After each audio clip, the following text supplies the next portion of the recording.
Iri wenda muratangira mwibutsa abadukurikiye amazina yanyu. Murakoze Mugwaneza Justine nkabagura muri koperative Unamukore Gisenyi. Iyi koperative imaze kugera ku gikorwa nk'iki ngiki, ubundi tubwira amateka y'iyi koperative ubundi ni ayahe? Murakoze, koperative twatangiye turi itsinda rigizwe n'abantu 45 tugenda tuzamuka tugera ku bantu 115. Twari twahereye ku mugabane w'ibihumbi 15.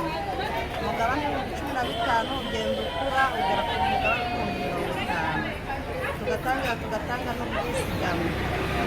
Aho twahereye turi abanyamuryango 115. Abanyamuryango bose ni abamama n'abadamu. Namwe rero mwatangiye ngo muri abazunguzayi abantu baciriritse ku buryo mwaba mugeze. Twatangiye ubundi tuzunguruza imyenda mwaho mu mujyi wa Gisenyi, turya n'ingoma tugacoraho ibintu tukabizana muri abakoperative. Ubuyobozi bw'akarere ka Rubavu kaza kutubaza batubwira ati ibintu murimo nta terambere mwazageraho, ahubwo mwibumbira hamwe mu itsinda rya koperative ubundi tubatera inkunga tubafashe. Nibwo byagezeho tuva mu muhanda tuba ku itsinda rya koperative batangira kudufasha duheraho tuzamuka. Icyo gihe akarere ka Rubavu kaduhaye inkunga ya miliyoni 1 twagize ubushobozi. N'abamama bari bavuye mu muhanda turavuga iyi miliyoni 1 baduhaye turayibyaza umusaruro. Ukuvuga ngo miliyoni 1 baduhaye kugeza amagingaye niko kabanga twagendeyo kugeza hano tugeze.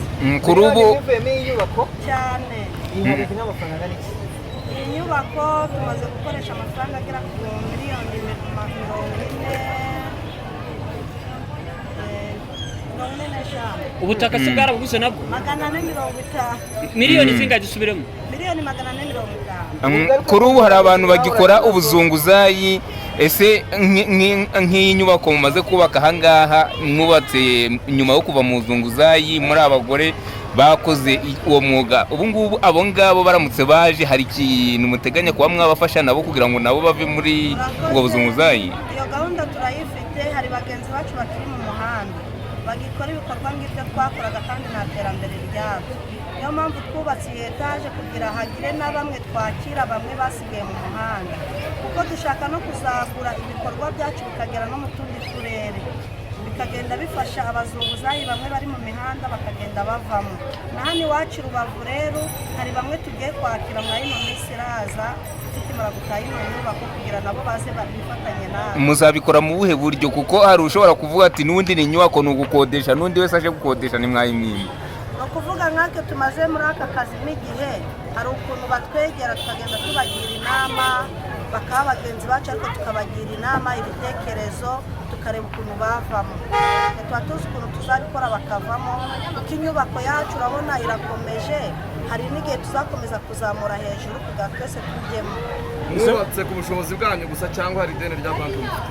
Murakoze, twafashe n'ideni rya banki dukorana na Dutera Imbere yabashije kutuguza miliyoni 100. Gukorana n'ibigo by'imari abazunguzayi bimeze bite? Abari abazunguzayi bose bakorana n'ibigo by'imari cyangwa ni koperative yonyine yashatse ideni?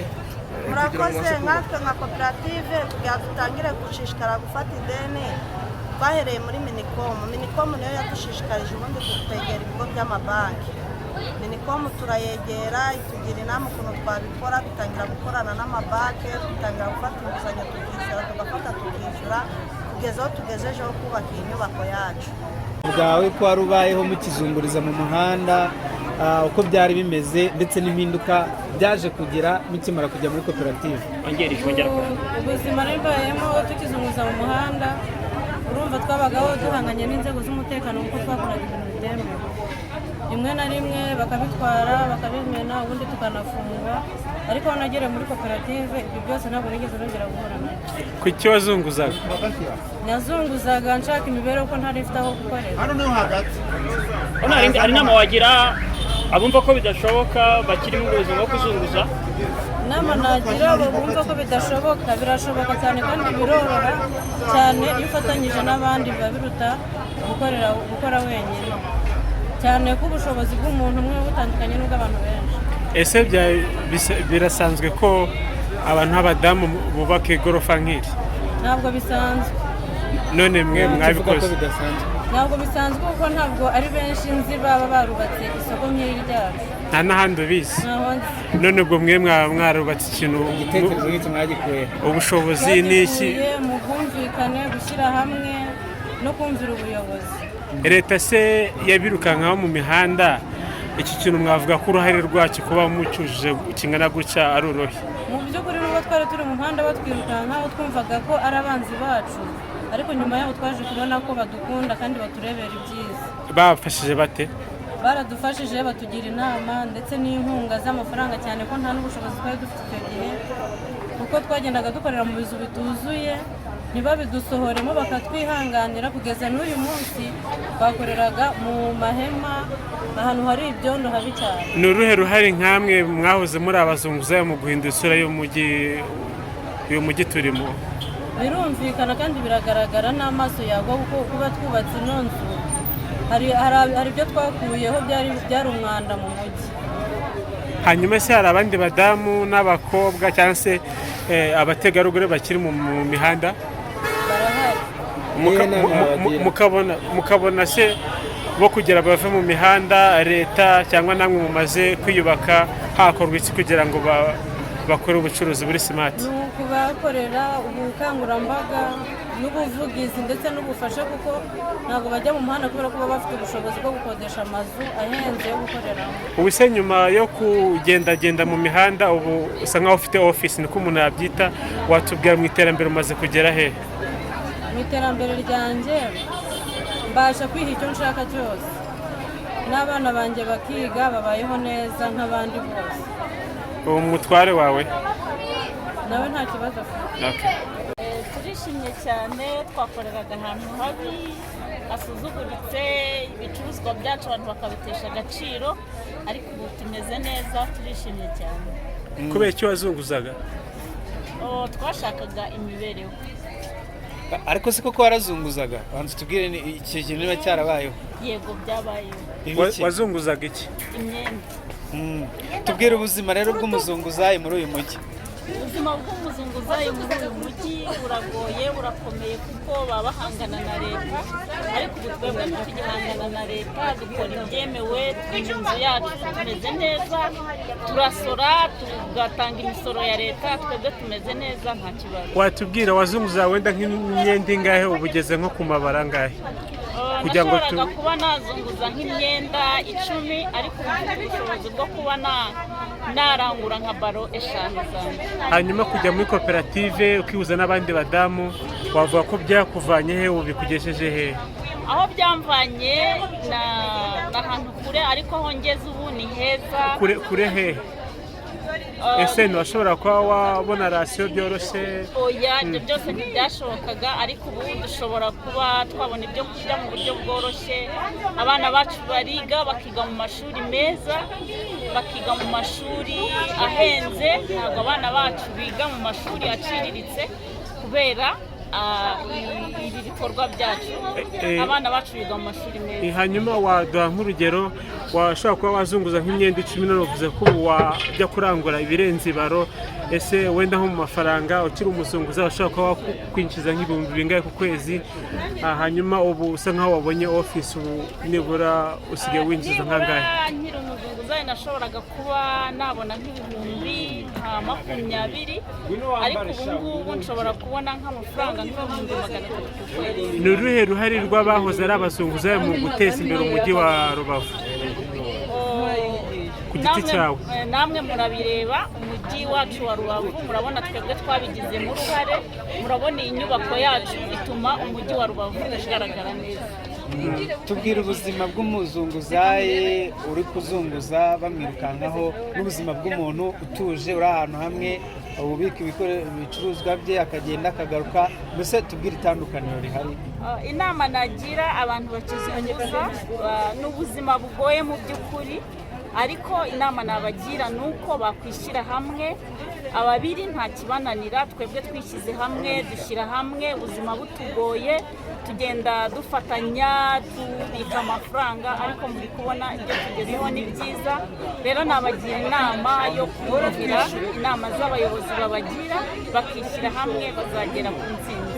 abenshi muri abadamu bisobanuye ko mwabyaye, ese watubwira nk'ibibazo cyangwa imbogamizi mwahuraga nazo mukiri muri bya bintu byo kuzunguza nk'abamama? Imbogamizi twahuraga nazo akenshi kwari ugufatwa kubera twabaga dukora ibitemewe, ugasanga baradufunze, abana bacu basigaye bonyine.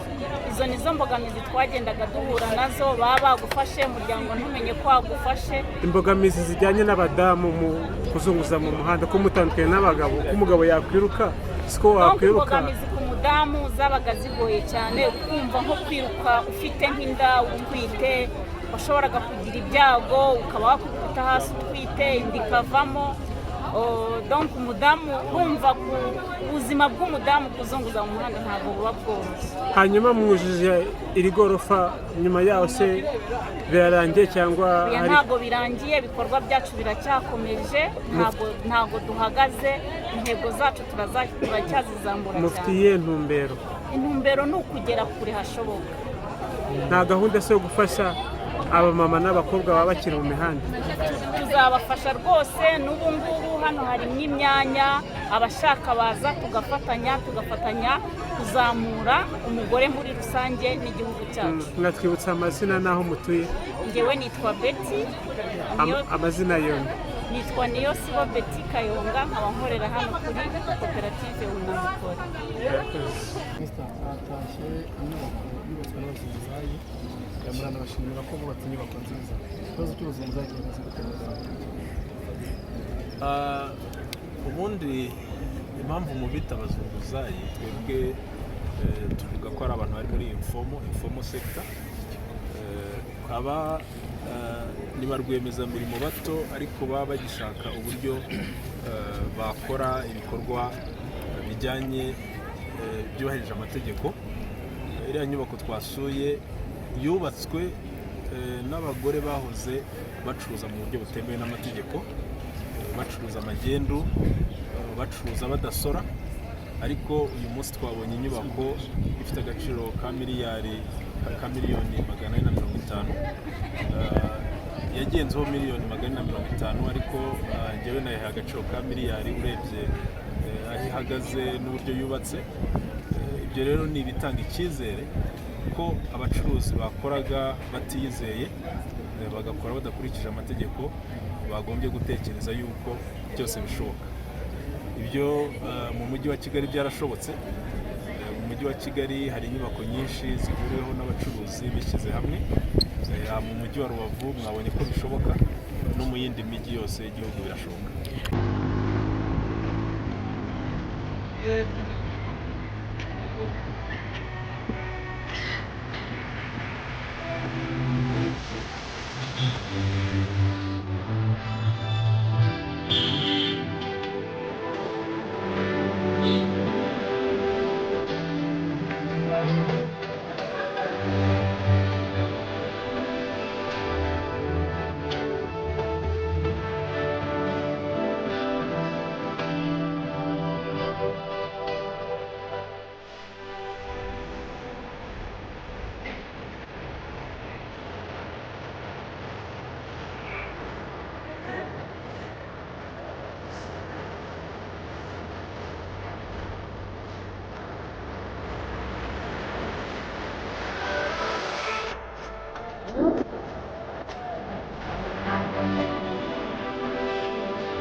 sinabishoboka